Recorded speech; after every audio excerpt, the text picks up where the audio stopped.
Sadly, stories like these are all too common in Burma.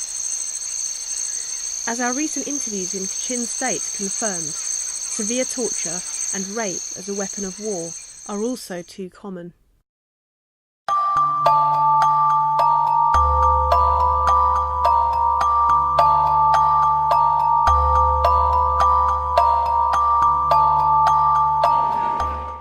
Burma is still in trouble.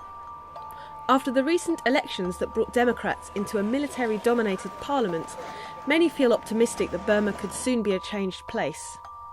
But CSW believes there needs to be far greater change. We want to tell you about two women who have made a difference in Burma. Like they have done, we want you to take action. This is Aung San, the Burmese leader who won the country's independence from Britain in the 1940s. He quickly became a popular national hero. The vision of a new independent Burma that would bring all of its diverse ethnic groups together was tantalisingly close under his leadership. But Aung San was shot dead, along with 6 of his cabinet ministers, by a political rival in 1947. The dream of Burmese independence quickly descended into suppressive attacks on the ethnic groups that line Burma's borders. Soon after, Burma's military established a ruling regime that has lasted until this day. But Aung San's 2-year-old daughter, Aung San Suu Kyi, lived on to become a national heroine. Ethnically Burman, and therefore part of the majority population, she put forward a democratic, inclusive vision of Burma, and over many years she has gained the support, hearts and minds of those within Burma who dream of freedom. In June 2012, she finally received the Nobel Peace Prize awarded to her during a period of several years under house arrest. She continues to fight for her country's freedom from oppression and slaughter. A significant anti-government protest in 1988 was brutally crushed, and most of its surviving leaders imprisoned. The marchers carried pictures of their hero Aung San, believing no soldier would harm them. An estimated 10,000 people were killed. The remaining leaders became known as the 88 generation. One of the leaders, a contemporary of Aung San Suu Kyi, was locked up following the protests. His daughter, Wei Nin, is now a refugee in the UK and campaigns vigorously for change in Burma. Earlier in 2012, her father was finally freed. He spoke to CSW staff on camera. When I was released from prison, I was reunited with my family members. I was very happy. However, my brothers and sisters in the ethnic areas, for example in Kachin State, because of the conflict, there are lots of women and children being separated from their parents and family members.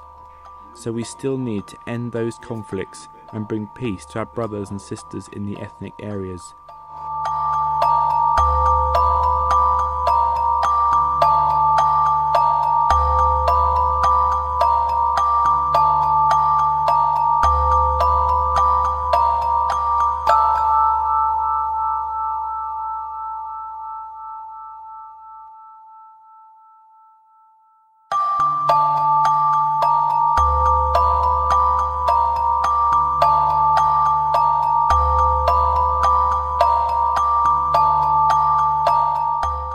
What will you do about the next generation? Will you let them stay in makeshift camps like these because army offensives drive them out? 2 generations have grown up under the regime's grip, but what about today's children? Can they look forward to a peaceful future? Aung San Suu Kyi is experiencing more freedom than ever before under the regime, but there's still a long way to go. We need you to take action today. There are 2 simple things you can do to bring peace and justice closer. Request a timeframe and clear benchmarks for the current sanction suspensions against Burma. While the EU sanctions have been lifted, the Burmese regime will enjoy some international acceptance.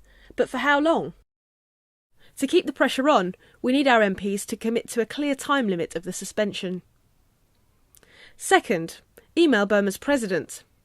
Tell him the army attacks must stop, and a meaningful dialogue with the ethnic nationalities must start. You can get more details and instructions of how to take these actions at www.csw.org.uk/cryfreedom. Thanks very much for watching.